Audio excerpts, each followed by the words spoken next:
Welcome in on this Friday. Big news. Alyssa Orange, Tara Talmadge here, and it's what we've been waiting for all week, Mason Jones' decision. Yeah, probably not what fans wanted the news to be. He is going to enter the NBA draft, which for him I think is a really smart decision.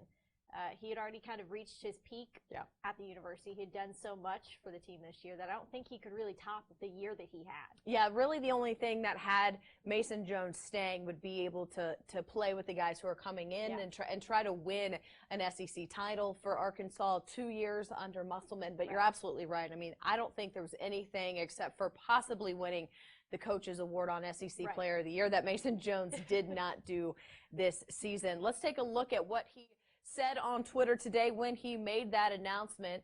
This is what he said. This was the message that he put out. And, of course, thanking the fans, thanking Coach Muss, the University of Arkansas men's basketball staff, his teammates, for making him a better person on and off the court. Obviously, again, the fans, and saying that after much discussion, he's decided to enter the NBA draft.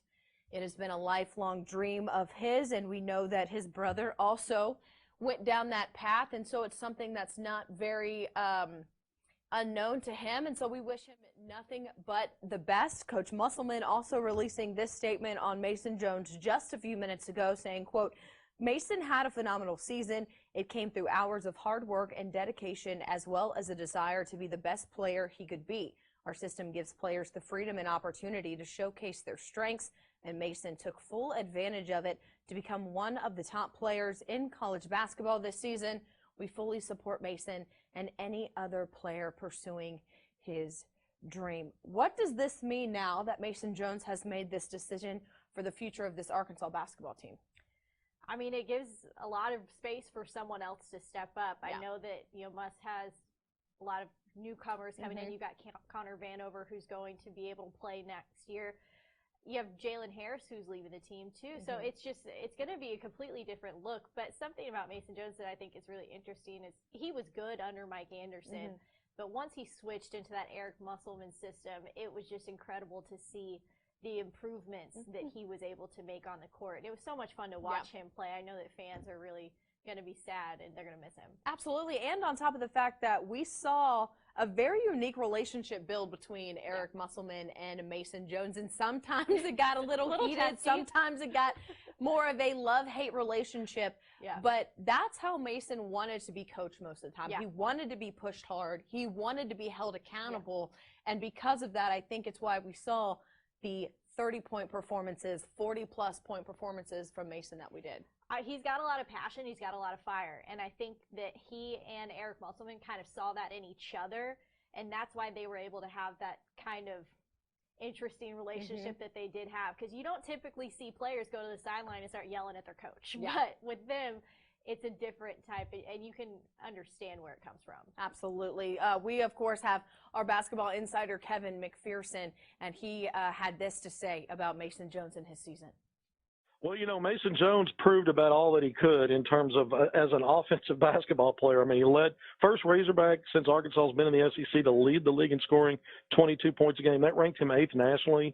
Among high major program players, he was 3rd in the country in scoring. But he did so many things that just were, kind of put him at the top of some national charts. Led the nation in free throws attempted, free throws made. Led the nation in transition scoring. Here's a guy that, when you look at made the AP Honorable Mention All-American list. So he checked a lot of boxes in terms of a guy that you would think, having played a year of prep school, a year in the JUCO levels, 2 years at the high major level, is now ready to seek his fortunes in professional basketball.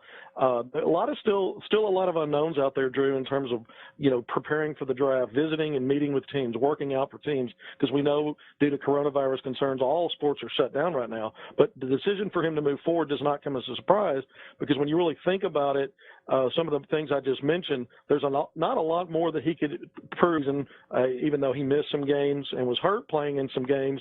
But those two guys coming back to Arkansas probably had Arkansas projected in a lot of, I saw some way too early top 25s where Arkansas was already ranked, probably on the strength of those two guys coming back. With Mason Jones moving on, you look at a guy like Moses Moody coming into the program, the freshman, who will be a freshman out of the Little Rock area, that would maybe slide into that spot on the wing and off-guard spot. But Mason Jones, for himself, this was probably the right call.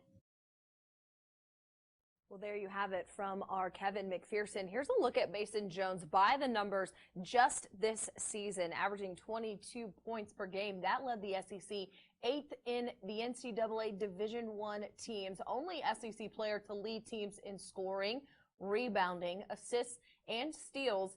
Had 9 games of 30-plus points, including those 2 40-plus point performances we mentioned already. 82.6% free throw shooting. You know, Mason very, very focused on those free throw shootings. That's 8th in the SEC, and was also named the SEC Player of the Week 4 times. And I know we've said it, but I think it's so important. Mason Jones had really nothing else to prove for scouts, and you risk maybe getting hurt, maybe losing some stock and possible money if you come back and get hurt next season. And so I think this was a very smart move for Mason Jones, a very smart business move for Mason Jones. For any athlete that wants to go to that next level, even in baseball and basketball specifically, when you look at the possibility of not injuring yourself and maybe hurting your draft stock, to go ahead and go if you have a performance like Mason Jones did. Yeah, I don't think that his draft stock would get any higher if he stayed another year. So I think that's ultimately all he's really looking to improve if you come back for another year. So it's the right time for him to make this move, and I think it's a good decision. Now we wait and see what happens with Isaiah Joe, and he was injured this year. Does he come back and try to have a full season or what? I don't know. You like read my mind, because that's exactly what I was going to say. No, because you're absolutely right in the fact that, you know, we started this season almost saying Isaiah Joe's gone after this year. I mean, it was like a no-brainer for us when the season started, and we only thought that it was going to be Isaiah Joe who could even have a possibility of going.